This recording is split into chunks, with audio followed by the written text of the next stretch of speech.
Welcome, everyone, to episode number 96 of Talkin Kentucky. My name is Coleman Scott. His name is Caden Holmes. I'm here on a beautiful night in Baton Rouge, Louisiana. Caden is in Hanson, Kentucky, and tonight we're joined by a very special guest. You mean Bowling Green by Hanson, right? Oh, yeah. Well, you recently moved to Bowling Green, so I know it was a just habit. rolls off the tongue. It just rolls off the tongue, yeah. Yeah, well, It's too many syllables in Bowling Green now. It is. Yeah, it's too hard to say in the intro. But anyway, tonight we have a very special guest who really needs no introduction. His name is Michael Bennett. And if you know anything about Kentucky sports, if you're a Kentucky fan at all, you'll probably know who he is. So we've got him on tonight. Michael, how are you doing? Thanks so much for coming on. Well, I appreciate it very much, but you got to say it correctly now. You're from Baton Rouge. Come on. That's right. You got to say that Cajun way. You got to get some Cajun in you now. Well, you know, I've only been down here for a couple of years, so I don't think the Cajuns rubbed off on me yet. That's a sad excuse right there. You should have immediately taken. Are you eating the food down there? Then you immediately become a Cajun. So I love a little bit. You know, I can count on one hand the number of crawfish I've had down here. So I think I'm probably not being a good Cajun so far, but that's okay. Hey, with Bowling Green, you gotta leave off the G. You just say Bowling Green. Bowling Green. Exactly. Yeah, that's how the locals say it. So, well, that's right. Well, my apologies for offending your place of residence, Caden. There, Bowling Green. There we go. Still Bowling Green. It's Bowling Green. Bowling Green. How do you say? What city am I from, Coleman? What city do I live in most of the year? What city are you from? Yeah. Do you know where I'm from? Are you from Lexington? No. Okay, well, I'm from the prettier side of Kentucky. Well, would that be the western side? I'd be Louisville, Kentucky. Okay, Louisville, Kentucky. Man. Not Louisville. It's not Louisville. It's not. How do other people say it? Louisville? It's Louisville. So I'm born and raised in Louisville. So in fact, I'll be up there Sunday night. Well, there's that joke. How do you pronounce the capital of Kentucky? Louisville. No, it's Frankfort, is where that's where I'm from originally, by the way. Nice. I'm from Frankfort, so I'm proud of that. Proud of being one of my great friends lives in Frankfort. Jamie Bennett, no relation, but okay. Yeah, Jamie Bennett, who's a great guy. In fact, his youngest son played baseball for a couple of years at UK. So about 4 or 5 years ago. So Thomas Bennett, but yeah, great city. Well, you asked me, Michael, before we went live here, what we're going to talk about tonight, and I answered, well, we'll talk about you. Yeah, that'll be the answer here. Let's want to take a good part of 2 minutes. Okay. Well, we don't usually do a lot of show prep on this show, Caden. I don't like that. I didn't do much of that either when I was on with. Have we ever done any? Yeah, I don't. Well, I've done a little bit, but I think the best shows tend to be when we don't do any show prep, when we just because then whenever you say something, you get my genuine reaction. That's right. Yeah, like last episode when I what do you think about I don't know, name some random holiday, Richard Day or whatever. I don't know. So you'll get my genuine reaction. Yeah, that's right. That's how you do it. But I did do a little bit of show prep for Michael because I like Michael a lot. Whether he knows it or not, I've been friends with him on Facebook for many years and following his various opinions on Kentucky athletics. So I've been wanting to have him on the show for some time here. But so I did do a little bit of show prep. I was at a coffee shop the other day and I was listening to what I think, Michael, might be your most recent radio appearance on the Tom Dupree show. I don't know. Yeah. I don't know if you've done anything since then, but there was a quote on there that I liked that you said, if I see things I disagree with, I don't run away. And that's kind of the philosophy that Caden and I have taken on this show too. We're fans first, and we're not afraid to, if we don't like something, we're not afraid to talk about it here. So well, it's interesting you say that because tonight I was having dinner with my oldest son who just graduated from Vanderbilt, got his MBA there, and he starts his new job on Monday. So he flies. I'm actually down in Florida right now, so he flies out early in the morning up to. He's actually going to New Orleans tomorrow to go to a bachelor party tomorrow night in the French Quarter. And then he flies up to Louisville and then gets his car and heads down to Nashville for his big job. So he's all excited about that. But, one of the things that Max never liked about me being on the radio is that people don't necessarily agree with what I say, even though there is a good number of people that agree with what I say. I just think when you're a part of the media, like I always consider myself a fan. And that's what I am. I'm a fan, number one. I love the University of Kentucky. I love the state of Kentucky, but I don't hold back if I disagree with something. And that's where I think the world is so different. And I thought my son made a great point. He goes, the world is different today because of the fact that we can't disagree with each other without getting upset. Yes. Mhm. And it just like one of my closest friends is a gigantic U of L fan. It's interesting to talk to him because he gets so upset about the rivalry, which I'll say right now, it hasn't been a rivalry between UK and U of L in some time. And of course, in his mind, it's the biggest rivalry.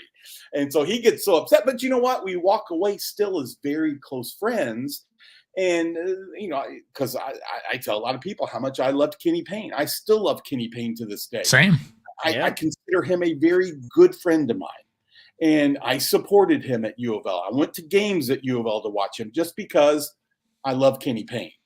But that doesn't mean that takes away my love for UK. And it's okay that I did that kind of stuff. Some people, I'll never step foot in Yum Center. It's like, well, why not? I mean, it's okay.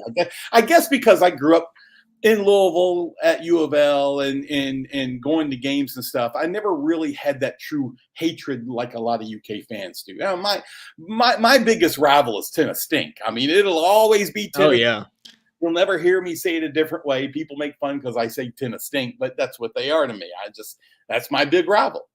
See, I'm kind of that same way. Like, I mean, yeah, I know we all dislike Louisville, but to me, Tennessee is more of a rival. Yeah. And then in football, at least, it's Florida for me. I don't know why. I can't really explain why, but Florida has always been the team that I want to beat the most in football. Tennessee, we've dominated them the past few years too. So it's been kind of nice for your rivalry as far as that goes. I wish now we could make it Georgia, because it's time to make that next move up. And if my good friend Vince Morrow is right here next to me, he's like, Michael, I'm working on it. We're going to beat Georgia. We're going to get to that. I mean, every time I talk to him, I get so excited. It's like, okay, coach, I'm ready to dress up. Get me on that field somehow. Well, hey, I think by the end of the show, we need to get Caden riled up about Kentucky football too, because Caden is what Calipari would call a basketball Benny here. So we got Maggie Davis. Maggie Davis. Yeah, Maggie was making fun of him last summer on the show for being just a basketball Benny. So we need to get Caden on the football train too, because Michael, something else you said on the Tom Dupree show is like you're a football fanatic, and I am too. I mean, I know we're supposed to be, it's Kentucky. We're supposed to be basketball first, but I almost want to. I feel guilty for saying it, but I almost feel like football is my first love in some ways with Kentucky. So have you all always liked the sport of football, or is it because of Kentucky that got you into football? I think I've always liked my family that got me into football. Okay. See, that's the difference here. My family's always been into basketball. Yeah, it was a family event because and we had tickets. My parents had season tickets to everything, Kentucky basketball and Kentucky football. And then when ESPN came along and said, hey, let's have a game at 9:00, that on a Tuesday night, that makes it a little difference. For the people that live in Louisville, and you leave and get back on a work night around 1:00 in the morning. So that was probably the first thing to go from my dad. He says, I can't do these late night games. So my entire family would go to the football games. We tailgate. I just have now I have fond memories on basketball side, but I have really fond memories with my mom and dad, who unfortunately are deceased now, but with my entire family, my boys growing up, going to the games, us storming the field after we beat number 1 LSU. I mean, I just have great memories. But then on the other hand, my dad, who was a very successful basketball player out of Nashville, Tennessee, played at Clemson and then transferred to Middle Tennessee. His first love was basketball. He was actually a referee back in the back in the late 50s, early 60s in the SEC. So he told me stories about refereeing against Adolph Rupp and a bunch of those old timers. And of course, a good friend of mine is Adolph's grandson, Chip Rupp, and Chip loved hearing those stories about his grandfather. So what was it like reffing against Rupp? Was Rupp one of these like Cal, yes. like in their ear the whole time? No, he was worse than Cal. He said he was more Bobby Knightish, intimidating. Oh man! And, oh yeah, he said vulgar and just throwing chairs. They throw a chair at any point. Okay, like that. But no, I just listen. Anything when it comes to UK athletics, we have some of the greatest and great memories and sad memories, because I remember the night we drove back in '97 when UK played against Arizona in that national championship game, and we lost, and Derek Anderson had an injury and wasn't able to play. And if he was healthy, we would have won 2 national titles, well, 3 in a row, with that 96, 97, 98. But it was a sad ride home from Indianapolis. And I mean, it was bumper to bumper of nothing but UK fans headed back to Kentucky. Well, it's no joke, Michael. I wasn't joking when I was saying I wanted to talk about you tonight. So, usually when we have a guest on, the first question we ask is just tell us your life story. And when we had Corey Price on, he started with birth. You don't have to do that. You can start wherever you'd like, but just tell us a little bit about you and your journey as a Kentucky fan. Well, I mean, my mom and dad are originally from Nashville, Tennessee. My dad was really close friends with Johnny Majors, the former Tennessee football coach, and he loved Bear Bryant. And I'll never forget the day my dad introduced me to Bear Bryant, and I'm holding this football. It said UK on it, and Bear Bryant looked at me and said, "Son, you're going to come to Alabama and play football?" And I looked up at him and said, "No, I'm going to Kentucky."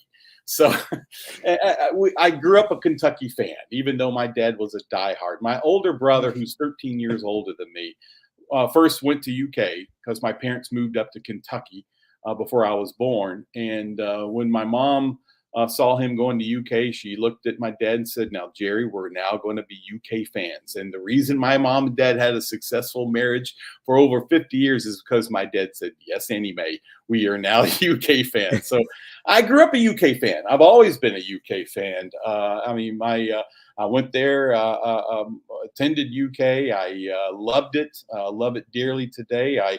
My first job was actually in Nashville, Tennessee. I was an orthopedic sales rep selling spinal implants to orthopedic surgeons and neurosurgeons throughout Nashville, Tennessee. And then my dad was in the medical business, owned a few companies, and he said, "Michael, would you like to move to Louisville and work for me?" And I said, "Yes, sir." So that got me back up to Louisville with my wife and our oldest son.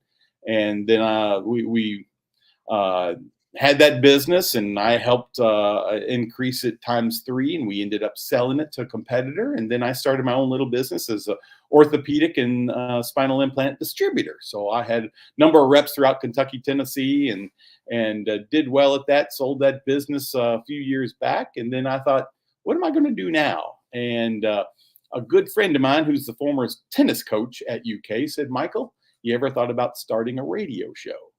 And I'm like, "Really? You think I could do radio?" And he said, "Absolutely." I went to talk to iHeart, and a week later, I was in this gigantic conference room in Louisville at iHeart's radio stations. And they said, "Yeah, that works out great. Let's do that. It's a great idea." Kyle Macy did it with me for about 5 months. Then he wasn't too happy about doing it. And so this guy named Shannon the Dude said, "You know what? I want to be your co-host." And that's kind of the rest of the story as that goes. And we became, and still to this day, very close friends. I consider Shannon a little brother. So that's kind of quick synopsis of my life right there. But you can ask me anything, and I'll give you an honest answer. Well, there we go.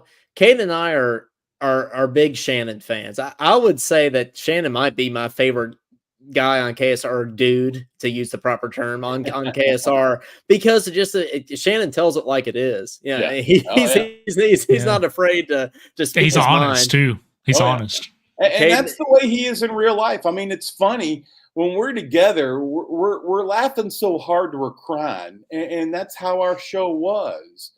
Because it was honest and there was no BS. And I don't talk politics. I hate politics. I think that's one of the most Amen. divisive things to discuss today. So that was always one of my major rules.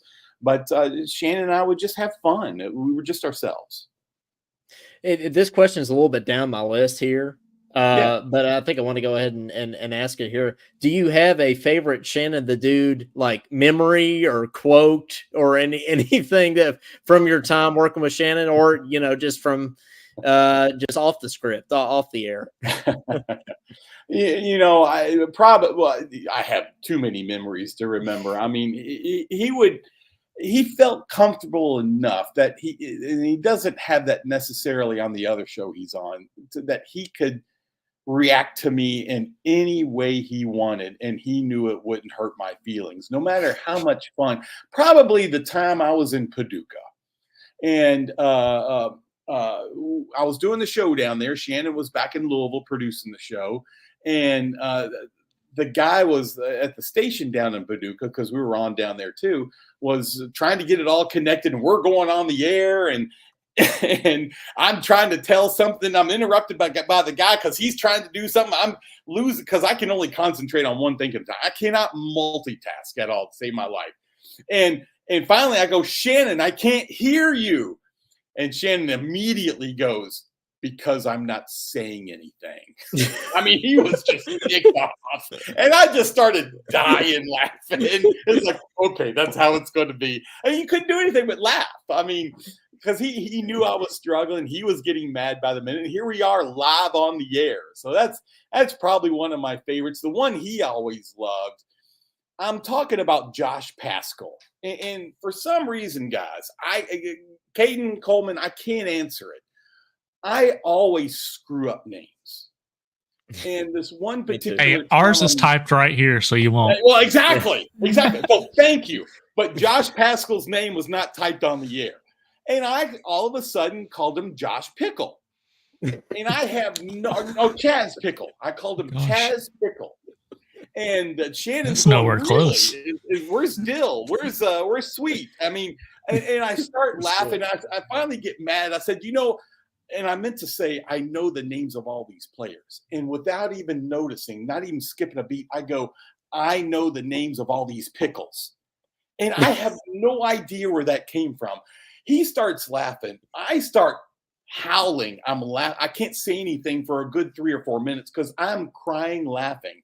And that's probably his favorite memory because he plays it for everybody. I got a text from Ryan Lemon last year. And he said, Michael, Shannon and I are on this trip. We're in the car together. And he just played me this back from one of your shows last year. And they're all dying laughing all over again. So it's one of those things. I suck at names. But anyway, that's how it goes. Well, we like Caden said, we got them listed out here tonight. So hopefully we won't have any problem with that tonight. Oh yeah, yeah. Well, you picked a good show because Tom Dupree, who doesn't get enough credit for the work he does. First of all, he's got this phenomenal financial company, Tom Dupree Financial, and based in Lexington, and then which he's unbelievably successful. And of course, his father-in-law is Jim Host, who's one of the icons for UK and the NCAA basketball tournament. If you've never read his book, you got to go read it. So, but Tom always kind of stirs the pot and gets me going, and he knows he gets me going. So you listen to a good one because I was definitely unfiltered that day. Well, that's kind of a good segue into our next topic here. I believe that was that show was pre-Calipari leaving for Arkansas, which was obviously there's a lot that happened in that window between us getting knocked out of the tournament by Oakland and Cal leaving for Arkansas. Yeah. So not to go too far back into the past here or anything, but I did want to get your reaction just about how all that went down and sort of where you were when that happened, if you were completely taken by surprise like the rest of us, or if you saw some sort of exit coming or any of that. Well, I mean, I had started hearing the rumor mills, and so I was not completely surprised. And that's probably one of my losses right there for the love of Kentucky basketball, because I felt like if I'm going to answer honestly, I felt like Kentucky basketball had been held hostage by Calipari. And my love for the team, my love Now I loved the players, but I just didn't have that love for following like I did years before when they had the national championship that, what was the old 14-15 team. And it's just like, what's happening here? And then of course, and I said this on Tom Dubree show, and I'll say it again. When I would ask certain questions that I thought were questions that needed to be answered for the fans about why do you have this kind of rotation? A certain player was starting the first half. You didn't put him in the second half till 7 minutes had already gone by. Why is that? And so now I'm starting to hear from assistant coaches, "Oh, Michael, you can't ask those questions." And I'm like, well, who's asking that question? Is that you asking me that or telling me that? Or is that somebody, a head coach, telling me that? And that's where I started really questioning, is this the right person to they told you can't ask these questions? That is correct. I was told not Wow. to ask these questions. And yeah, I'm looking at you eye to eye, and that is the truth. And I believe you. there's some other people within the program that would ask me not to ask those questions. Like, I'm going to continue to ask these questions because the fans deserve it. And so it just made it difficult for me to be happy with who is our leader. I mean, it's just case in fact. And then now when we start losing these games, we don't have a head coach that's there for the press conference, or he's there for 2 questions and then out of there. I mean, come on, what kind of representative is that? And that's why people criticize me. He's like, well, do you ask this to football team? It's like, well, of course I do. I'm just as critical to football as well. But at least Mark Stoops, and this is where Mark Stoops has my greatest respect. You don't see him miss press conferences. You don't see him cut off press conferences and take off. He's not scared of the press to answer questions that should be asked, and he answers them. And that's why Mark Stoops, I consider a good friend. Vince Merrill, I consider one of my closest friends, and I love those guys. And there is a reason why, because I respect them. I had lost that respect for Calipari. And it was hard not to be, I hate to use the word apathetic, but it was hard as a Kentucky basketball fan not to be apathetic, because it sort of felt like it wasn't the University of Kentucky, it was the University of Calipari. Absolutely. And he's proved that point with a lot of the statements he's made at Arkansas. Listen, it's now I'm at Arkansas, but it's still the University of Calipari. You're exactly correct. And so just because he's getting some of these transfers over there, I don't care. What difference does that make? It only means they're going to have great NBA draft nights, and they're not going to do anything in the tournament. And listen, I like NBA, but I'm first and foremost a University of Kentucky fan. Yeah. And I don't care about this is the greatest night of University of Kentucky with all the drafts. I don't care about that we've got the most number ones draft picks. I don't care we have the most players in the NBA. What it means to me is I want national championships. I realize, guys, we can't win it every year, but I want the opportunity and the chance to win it. And that wasn't happening with Calipari. Right. So Michael, like now that we have Pope, like I know we haven't played a game yet, but do you sense a culture change from everything you just stated? Overnight. And, overnight, when I first heard the news, I regretted doing it because I upset one of my good friends. I said, Mark Nope. And well, I said it was a bad hire on this show. Well, so. I didn't say it was a bad hire. When that happened. And then I got a call from one of I consider this guy my surrogate dad, Oscar Combs, if you know Oscar. And Oscar, what's going on? He goes, shut up. And I'm like, yes, sir. Yes, sir. He goes, you don't realize what a great opportunity this is, not only for Mark Pope, but the University of Kentucky. And then he starts going through the entire list of why this is a good hire and why this is going to help. So that was the night of. Oh, he called you up. Over in a matter of 10 seconds. I was like, I'm done. I'm excited. Yeah. So, and then you watch that press conference, guys. If you're not a UK fan, you should have been that day, because I thought Mark Pope handled every situation, every question, everything that needed to be said was done. Because number one, we're here we know the what did he say? We know the assignment. the assignment. We understand the assignment. Yeah. And then the other part is he goes, and we're going to Nashville to win. I was like, yes. Yes. Yeah, finally. Yeah. Calipari kept saying, I don't want to go to Nashville. You know what? All these fans pay all this money to go to Nashville, and we exit out first or second game. It's like, wow, okay. I was more amazed of the fact that, he saw all of this negativity that night, and he came out to that press conference and handled it so well and just professionally. Better. You're exactly right, Hayden. He could have easily said, you know what, screw all you guys. Like, I don't deserve this. But he came out and was a professional about it and just nailed it. And I love the videos of the stories of his kids coming home and being all excited about their dad going to UK. What a dream! And these girls have never lived in Lexington, and here they're excited to leave their home because they know this is a dream come true for their dad. I just love that. It got me when they drove the bus into Rupp. I mean, I didn't expect to cry watching that press conference, but I did. I mean, I couldn't help it, when they drove the bus in. I mean, that made the difference. And I don't think he could have done any better in that press conference. I mean, from a PR standpoint, I think it was absolutely perfect when he pulled out his jersey. Yeah. And I mean, it was awesome. Well, when you talk to my brother from another mother, Winston Bennett, he always loves saying that. I mean, he yells it in public and people always look at us. And he's like, that was exciting. I can't tell you what it meant to me that I was a part of that. Yeah. And Mike Dowd here down in the comments, I think was at the press conference. I can't imagine being there. Of course, I was down in Louisiana watching it on my TV, but being there, that had to be a bucket list thing. That had to be pretty great. Well, you knew the fan base had changed because of the fact they had to turn people away. So to me, that speaks buckets of what this meant to the fan base and that it was time for a change. We needed a fresh start.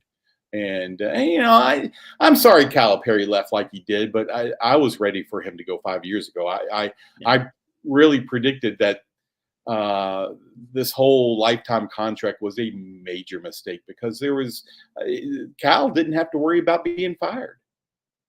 So what's the motivation? Right. It doesn't matter how much you have a will to win or once had a will to win. I think when you're in that position of making millions and you have a lifetime contract, I mean, it's not even Cal's fault necessarily. Anybody in that position, I don't think would have motivation. I think that's just kind of human nature there. But so what's your overall take on the Calipari era? Like what's Cal's legacy? What's his lasting legacy at Kentucky? Well, basically, are we going to boo him when we play them? Is or what Coleman's asking. I think there'll be a number of people that will, and I'm okay with that. I mean, that's their God-given right to do. I don't have any issues with that. But I think initially it'll be somewhat negative, but over time it'll be okay. I mean, how was it when Eddie Sutton left? I mean, it was not pretty. And then in time, it turned around in his favor. Tubby Smith the same way. In time, people knew how much they loved and appreciated him. Joby Hall, I remember when he left, it was pretty much not as bad, but I mean, people had grown tired of that slow movement. And Rick Pitino was a different story. I think that the fact how he said he's never leaving Kentucky, and then 2 weeks later, when he's coming back from Ireland, he's in Boston. And then on top of that, he goes to U of L. I thought that was poorly handled. But I think at this point in time, people are like, I'm okay. And I think what's going to help even more is that he's no longer at U of L, number one. Number two, Mark Pope is going to help that with that. And I think the third part is that Rick Pitino took the time, and you could tell in the videos that he sent after the announcement of Mark Pope being named the head coach, how much Pitino revered Mark Pope and how he was the true captain of that championship team, and what it means to Rick Pitino that Mark Pope is now the head coach. I think people appreciate that, and now they're going to fully accept Rick Pitino being back in Rupp Arena. I think we're ready to have him back as the coach. It seemed like. I'm one of them. My favorite time, my favorite memories of UK basketball were Rick Pitino, because he loved the fans and the fans loved him back. And you had the whole Kaywood Ledford. They had that dynamic, and you could tell the genuine love that they had for each other. That was a fun time with Kentucky basketball. Well, we're talking about John Calipari coming up back to Rupp Arena this year, but Rick Pitino's going to come back this year too. Yeah. Standing ovation. Yeah, exactly. I mean, it'll be a standing ovation. He will. For him. Yeah. Would you ever have thought anybody booing him? Even 3-4 years ago, I wouldn't have thought Pitino would ever get a standing ovation in Rupp Arena, but now, or that Calipari would be booed in Rupp Arena, but that's going to be the case now. I think. Oh yeah. So that's pretty. But yeah, let's talk more about Mark Pope here. So your initial thoughts was kind of probably like everybody else, like, oh man, I don't know if this is the best hire. We should have gone for a bigger name, blah, blah, blah. But now, after seeing the press conference, after seeing the recruiting job he's done, the roster that he's put together, including as of today, Jackson Robinson being added to the roster.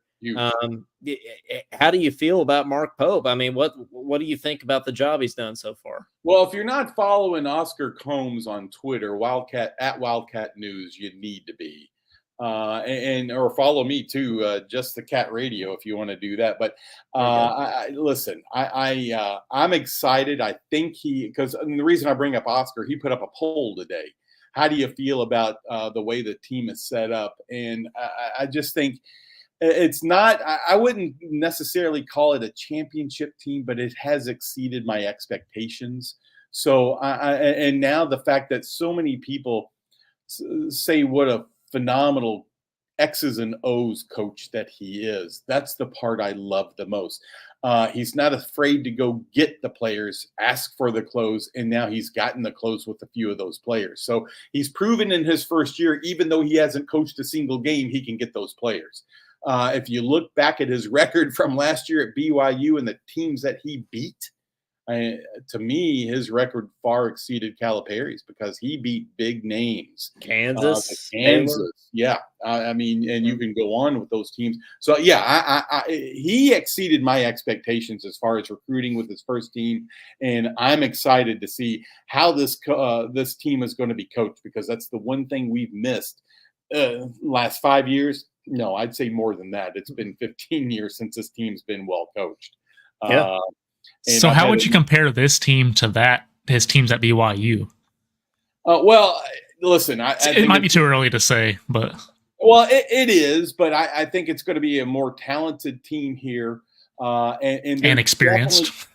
Definitely experienced, and they're going to be more motivated because they see and feel what it means to be a Kentucky Wildcat. And that's the part where we've missed that in a coach, because Mark Pope kept saying what it means to wear the name on the chest. It's not all about. He's taking them to Keeneland and picking them up for the airport, so he's giving them the full experience. And his wife making the cookies, and that's like, I want to be recruited. Oh, that's right, yeah. Yeah. He went from brownies to cookies, right? Didn't they only do brownies? I was getting ready to say, yeah, and you didn't even get those till you were on the team. These are just recruits. Exactly. So. Sometimes those brownies give you the munchies a little later on, but that's just a joke. Okay? Sorry, I told you I could be inappropriate. I knew someone was going to say it. So hey, we were all thinking it. Somebody had to say what we were thinking. Yeah, but what do you say to all the people saying, oh, well, we should have thrown the money bag at Dan Hurley, which I guess we kind of did, or Jay Wright, or get those kind of guys. Like, I mean, because I still feel like there's some people, and I think it's a very small portion of the fan base, but I still feel like there's some people that are doubting Mark Pope. And they should. And I don't have a problem with that. They should be skeptical about Mark Pope. You got your diehard Calipari fans. It doesn't matter who we would have hired. They would have been skeptical anyway. Yeah. So Mark Pope goes back to that one-word assignment. He realizes it, and he knows the pressure's on him, and he'll be able – I have the confidence he'll be able to do it. So, yes, I think he likes that pressure. He thrives in that pressure. So I'm not worried about that at all, people being skeptical. There's always going to be a number of fans out there. Maybe the percentages are a little higher now because Mark Pope wasn't anything we expected. But, if you went after Hurley or some of the other names that were being mentioned, they don't realize what it means to be. They just don't. They can't empathize. They can only sympathize with what it means to be a UK fan and a UK coach. Mark Pope has that experience. He's lived it, right? Yeah. I think that's huge.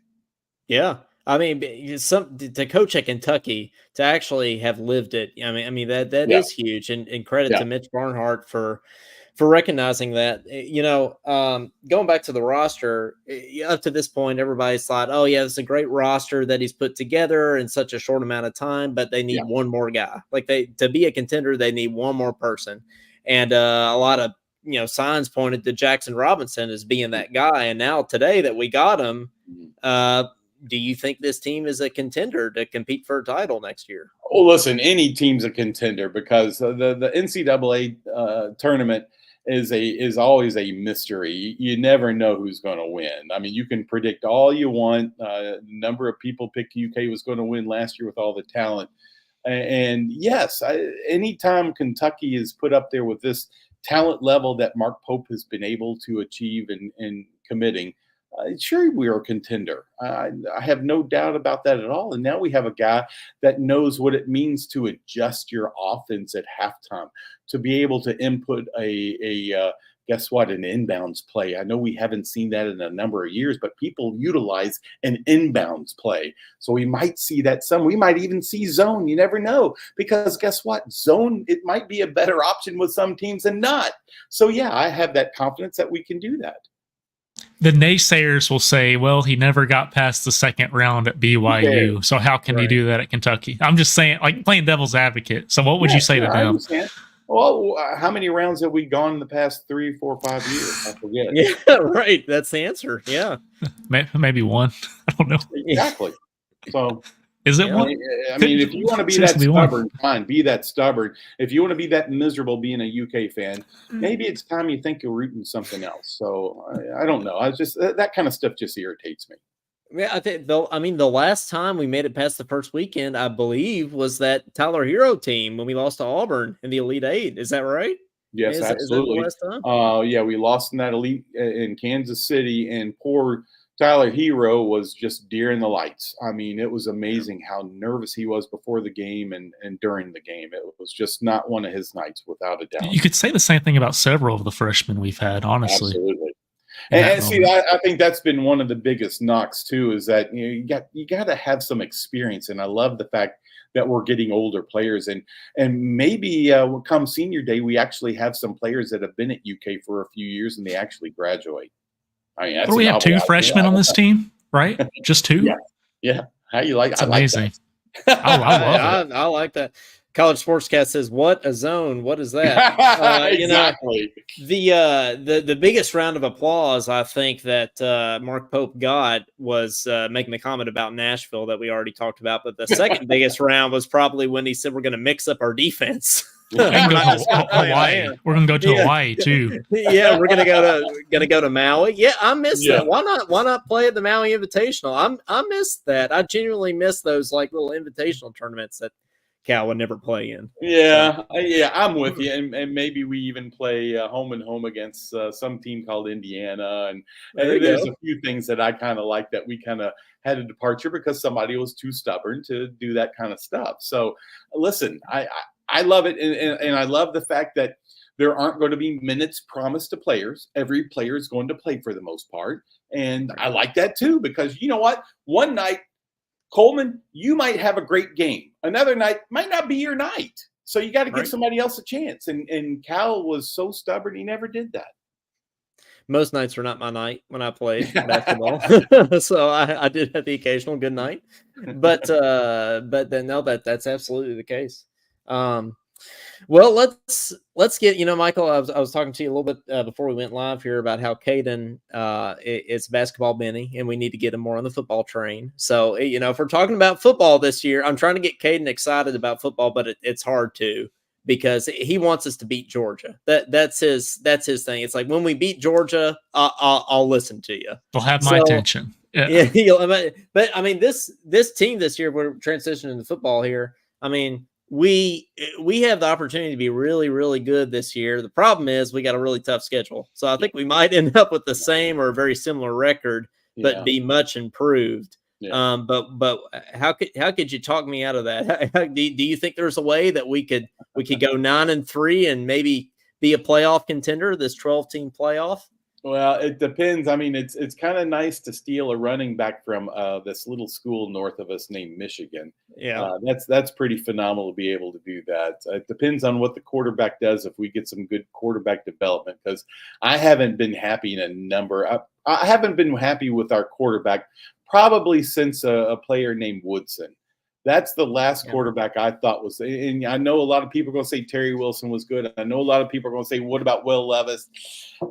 Consistency was an issue with me. And Woodson was definitely the most consistent. And I just haven't seen a good one since. So there's a lot of ifs out there. And yes, the conference football-wise only got more difficult with the addition of Texas and Oklahoma. So now we got to go down to Austin, play down there at some other school. They think they're a UT, but we all know Tennessee is the UT. So it's going to be tough. Right now, I know my buddy Vince will be very upset with me because I'm predicting a 6-win season. So far, I got to be proven a little more and see how, because for some reason, it seems like the last few years, every time we get out of the summer practices in preparation of our first game, we always have a major injury. So we need a vastly improved offensive line that gives the quarterback some time and gives the running backs and receivers time to either create a hole or get downfield to catch a ball. So I think that's the biggest number one. And the heartbreaking part is my really good friend, John Schlarman. We haven't had a good offensive line since his passing. And that's a fact. So hopefully that happens. I mean, we got the talent. For some reason, they just haven't been coached. And so we'll see what happens. I mean, my favorite offensive coordinator is now down here where I am right now at Tampa Bay with my favorite NFL team. So there you go. We'll see what happens with the new offense. But I'm excited about it. So do we have a chance? We always have a chance. I just think beating Georgia is going to be difficult. And beating Texas is going to be difficult at Texas. Ole Miss is going to be good this year. Ole Miss is great every year. I mean, I listen. Their coach is as nutty as he is. Boy, he can coach up a team, and so that'll be tough as well. But anyway, we'll see. I'm hoping I get a little more optimistic the closer we get to the season.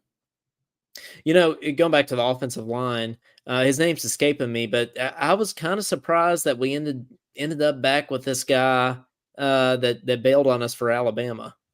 I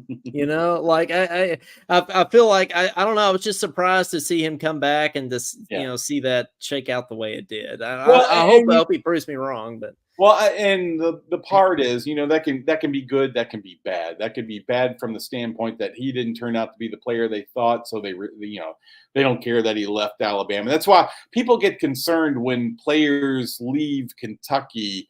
Listen, it's just as much the coaching staff that's listen, they have their player meetings. You're not going to play much here. You might want to transfer to a school that is going to be able to utilize your abilities, and it's just not going to be at UK. So it never bothers me when those players leave. I like the fact that Mark Stoops is open enough to say, hey, I know you left, but why don't you come back? So, I mean, maybe he is going to be good. Maybe that guy's got, Alabama has so much talent every year. His talent level's still probably up there. And that's where UK could use him. So I'm glad he's coming back. I'm willing. You look at a player like Xavier Peters. If you remember Xavier Peters, that was a highly recruited player. Went to Florida State, didn't work out there. Comes to Kentucky, sits out. Finally gets to play. Really didn't turn out to be that player. So it's just going to be. I think he ended up at Cincinnati and really didn't do much. Well, did a little bit there, but not much. So we'll see what happens. But I mean, I'll keep my eyes open to make certain that he is that player or he's not that player. I just can't answer the question at this point. Well, there's the player. There's a player from Alabama certainly, but I was talking about the coach that we just hired. Oh, I'm sorry. No worries. No, but yeah, the O-line coach, I mean, he kind of left us hanging a little bit leaving for Alabama, I felt like, because he was kind of, he didn't leave much depth when he left, and that's kind of what got us in the That's why he situation that left. we're currently in. Yeah, Yeah. right. So I mean, that was kind of surprise to me Yeah. that we ended back up with him again. Right. Right. But we'll see how that shakes out. But yeah, I do think we have the talent there now. I do think we probably have more depth at O-line this year than we have in the past few years. So I think we're trending the right direction again. Well, and that's the name of SEC football right there. Big Ten SEC by far, and nobody else is close as far as the most talented football schools in the country. And that's the one thing Kentucky and Mark Stoops have done, and Vince Marrow, for that fact, have brought in more depth than we have had in the history of UK football. That's the part I'm probably the most excited, because you know what, as Mark Stoops always says, next man up, because somebody's going to get injured and somebody's got to be the next man up, and now we have those players to be able to play SEC football. So you're right. I mean, this is the most depth UK has ever had. No, absolutely. Well, Michael, it's been great having you on. First of all, I mean, this is all just, thank you so much for agreeing to come on and chat some basketball, some football, and all things Cat with us. A couple things to round us out here. We got we're going into the baseball postseason here. We got the Bat Cats going to action this week. Do you think there's a chance that they end up in Omaha? Let's hope so. The SEC tournament didn't turn out to be good. They looked nervous. And hopefully they got the jitters out. It's nice that they have a shot at hosting both of course, the regional and the super regional. So yes, absolutely. I mean, those guys are unbelievable. They've had the best season they've had in the history of UK baseball. I'm so happy for Nick Mingione. If there's not a better person that was able to do it, he's done a phenomenal job bringing these young players in. So it's awesome. So yeah, I mean, you can't even get a ticket to the baseball. It's awesome games this weekend. Yeah. And to look at, Nick Mangione was looking at, losing his job a couple of years ago. And now look at the turnaround that he's had. It's awesome, because I really like lost his job. Yeah. You can't help but like the guy, hearing him talk. He's awesome. So, I'm thrilled that he's still here and he's having success. Finally, he had that breakthrough and everything. And absolutely. It looks like we have a very easy path to the, I don't want to jinx us or anything, but a very easy path to the super regional at least. And then we host a super regional, am I right? But if we make it that far, we would host. That is correct. Right? Yes. Okay. Well, I think you got as good of a chance as you've ever had to make it to Omaha. So, I'm feeling good about that. But before we let you go here, Michael, you're the expert in the room when it comes to Kentucky media /radio /podcasting. Kate and I are still young at this. We've been doing it a couple years now, but we're still learning. You have any advice for us before we part ways here? Yeah, 2 words: have fun. Okay, that's all. Well, we do that. Fun. Yeah, you're talking about what you love. Just have fun with each other. Don't ever be afraid to say something if you don't like it. Don't ever be afraid to say something if you do like it. Have fun. That's the best part, because you know what? I love it so much. I'll make the announcement right here. I haven't told anybody else. I got a new show starting in July, and based in Louisville. And so I'm excited because I love it. So yeah, I'll have a new Just the Cats is coming back on the radio.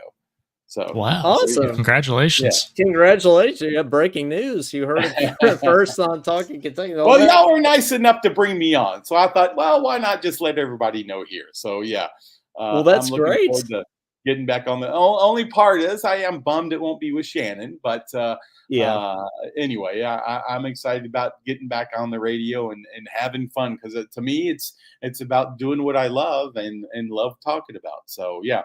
We won't be talking politics, though. None of that. No. And we're done talking about John Calipari. Let's move on. Mark Pope. That's two good rules. No politics, no Coach Cal anymore. Absolutely. Well, we'll be listening, and thanks for sharing the news with us. And thanks for coming on, Michael. We'll wrap up the show here. Caden and I will take it from here. But thanks again. Absolutely. Yeah, guys, thank you for the invitation. Come on with y'all anytime. You're doing a great job. I thoroughly enjoy, I was going to be on here 30 minutes and now I'm on here almost the entire hour and I had a lot of fun. That's the best part. Guys, you're doing a great job. Congratulations on your success. Okay. Well, Thanks, thank you. All right, Thanks so care. much. Caden, that was fun. Dude, the big announcements and everything. You get breaking news here. We broke the Mark Pope news on Talking Kentucky. And Michael Bennett's over here breaking his news about just the Cats on Talking Kentucky. And I will not say that that's a bad hire. So that's no, not at all. Good. I was meaning to ask him because he started the show and he's like with his story and he was like, yeah, I was orthopedic distributor, and then next thing I know, I'm on iHeart. And he's like name dropping all these connections. So I'm thinking, man, this wasn't overnight. Like, how did you? Wasn't overnight like Mark Pope. No, yeah, Mark Pope was overnight. But I think he knows everyone, doesn't he? He does, yeah. I think we're already taking his advice though about having fun. Yeah, because I would say I thought he was going to say 2 words: show prep. Well, we don't do that. We would not be taking his advice on that, for sure. And hey, I don't know if we've got anybody that wants to call in, but I didn't want to end the show without offering. So 502-234-1504. If anybody wants to call, I also didn't even ask if Caden had the phone lines ready to go, but I assume he does. It's always open. It's all, yeah, they're never really closed. I'll even call it to make sure that it works, because we, unlike Michael, we don't have a Shannon the Dude, so we got to do it ourselves. It usually works, just not if Josh is calling. Yes, yeah, Josh is usually the one that screws it up. Just kidding, love you, Josh. Is it working over there? I'm calling. Is that a no? Unless it's Josh or Coleman, it doesn't work. Okay, no, it doesn't work. Okay, well, in that case, I just got a missed call though. Okay, well, in anyway, well, maybe we won't take calls, but I tried anyway. But we will continue to work on our phone lines.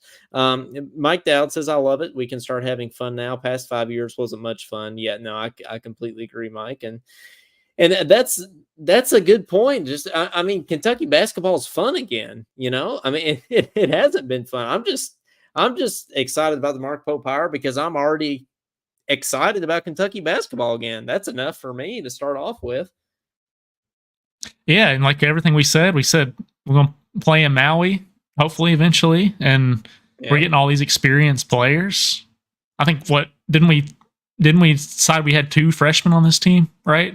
The Kentucky guys. So yep, only 2. That's nice. We're going to have experience in March. He knows the assignment.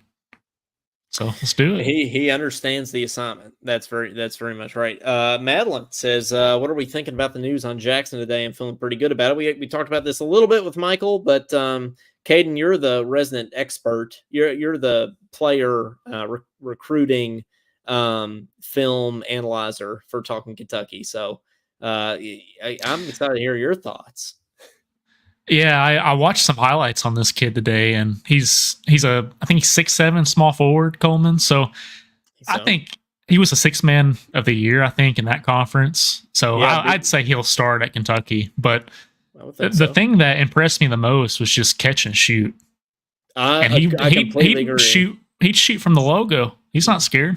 So I know, I completely agree. He's got a quick release, and you know, I haven't watched a ton of highlights on him, but that was my takeaway from what I have watched. Is like, man, that guy can catch and shoot. And we haven't really had a guy like that recently. I don't think. I mean, yes, we've had good shooters, but who's done that? Dron Lamb back in the day. Who else? Kellen Grady, maybe. Maybe Kellen, but he's somebody that Jamal Murray. He's got good ball handling skills, and he can just pull up from anywhere and shoot. We just need a guy. Yeah, like he reminds me of Kevin Durant. I was going to say he's like Kevin Durant. Yeah, Kevin Durant's a little longer than him probably, but he does remind me of that tall, athletic Cal type players. Except this guy can shoot. So he'll start right, and then is he the piece that kind of puts us over the top, you think? I mean, is he going to make us a contender? Again, same question I asked Michael. Well, like Michael said, anyone can be a contender these days with how transfer portal and everything is. And you saw it with UConn. You didn't really need a superstar player on the team. Right. They had that big center, but we kind of have that too with Amari Williams now. So you never know. I don't think we have any big time John Wall type superstars on this team, but like I said, he might not need it. I mean, just look at the last 5 years with Cal. I mean, we've had John Wall type superstars on every team, and it hadn't gotten us anywhere. So Sean Smith said that I was watching the Sources Say podcast last night, thinking live at like 1:00 this morning, thinking that we would get some kind of Jackson Robinson announcement last night. We didn't get it till today, so we ended up talking about. I think they debated whether SpaghettiOs are a soup or not. So Sounds like more us. important topics, but Sean Smith said that he'll take basketball X's and O's experienced players over superstar talent any day of the week. Yeah, and I completely agree. But Mike Dow said Reed Shepard. I could see that, I guess. But I feel Tyler like Hero maybe. He's not the same kind of player though as Robinson. He ended up playing point guard for us more so. Reed did, right? Well, I feel like Robinson is just like he can just get to the rim whenever he wants to. I don't know. Like I don't know if Reed, he's very in control. So I noticed exactly. He didn't do anything like too flashy, but he's just in control ball player. Well, it reminds me a little bit of Shai Gilgeous-Alexander. Like that's a good comparison. When the ball's in his hand, like the whole game slows down. That's, and again, granted, I've only watched some highlights of him, but that is what I get. We're acting like we've watched this kid for like a year straight. Like the moment he went to college. It is true though. Like when I get that sense of like he just makes it look easy, and we need a guy like that. We haven't had a guy like that in some time. Well,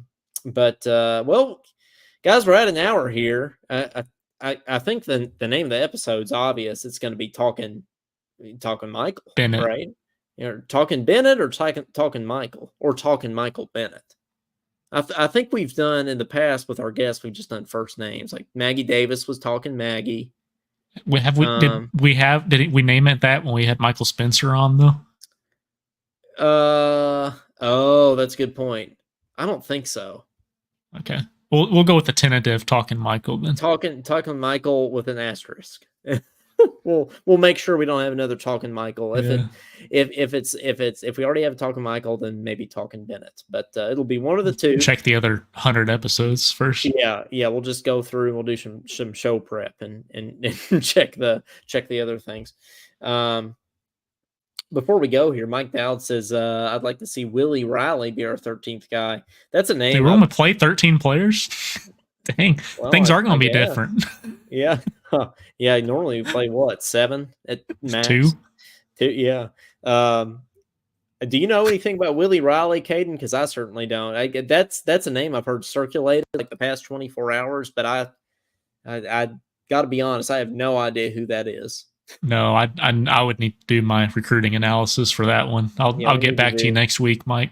All right. Yeah. Well, maybe next week the show will be talking Riley. Well, Caden, you got anything else before we skedaddle on out of here? No, good episode. We got Michael gave us the rundown on the state of Kentucky sports and his story, so that was good. But no, don't have anything else. Go Cats, and let's have a good Pope era. Let's do it. Yeah, our Pope era. Well, for Coleman Scott, for Caden Holmes, and for Michael Bennett, this has been episode number 96 of Talking Kentucky. And thank you guys. I meant to say, I was going to say folks or guys, and then it just merged together. Does that ever happen to you when you think of two words at once, but then it's already out into the world and you can't take it back? Yeah. We've said several things on this podcast that went out to the world and we couldn't take it back. But usually that results in editing it out later. Yes, it does. Which we might do to not get canceled.